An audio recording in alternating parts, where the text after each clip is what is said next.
Төрхөө төлөөлөгч. За өдрийн мэнд хүргэе. Энэ холбогдох одоо энэ асуудалтай бид бүхэн ер нь нэг юм санал байгаа. Миний хувьд нэг санал байгаа. Тэр нь сурчлагаа сайн хийх хэрэгтэй байна. Зөвхөн сөөхөр дамжиж сурчлах биш, иргэдтэйгээ яг тулж ажиллаж сурчлагаа хийхгүй бол энэ ажил чи явахгүй. Эн чинь дөрвөн газраас нэгдчихэж явж байгаа байхгүй. Иргэд чи өөрсдөө 25% хүртэл хувийн одоо өгөх юм биш. Тэгэхээр иргэд өөрсдөө төлөх болчиход байгаа байхгүй. Нэгт хоёрт тэр Германы одоо хамтын ажиллагааны одоо сангаас гаргаж байгаа мөнгө байгаа. За барилга утаагуулалтын яамнаас гаргаж байгаа мөнгө байгаа. Хот өөрөө хөдөөсөн мөнгө байгаа.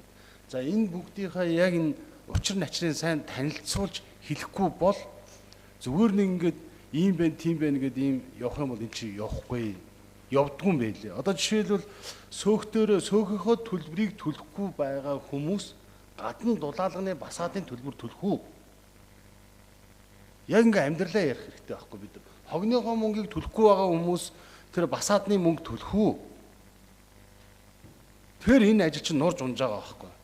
Бид нар нэг сүрхий батлаалайдаг. Тэгээ энэ юм чинь ингээл нураад унцдаг. Тэгэхээр бид бүхэн юу гэхээр энэ дээр нэлээд сайн дөрвтэй одоо сурчлагаа хийх хэрэгтэй байна. Иргэдэд бүр ойлгуулах хэрэгтэй байна. Хинч өөрийнхөө Германаас мөнгө гаргаад тэр дулаалгыг хий гэсэн өсөд байхгүй байгаа байхгүй иргэд. За хэдэн сөөхөн дарга нар болоод энийг дэмжиж явъя гэж ингээл сөөхөөрөө ингээл урайлал яваад байна. Нөгөө иргэдийнх нь дүнгийн 30% л энийг болоод дэмждэг, бус нь дэмждэг. Асуу сууж.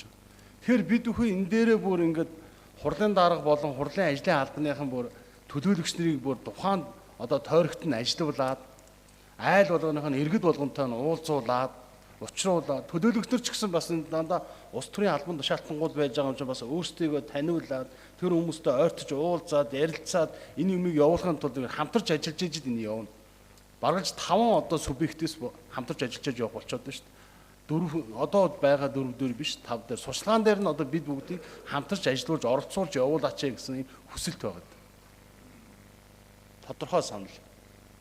За баярлалаа.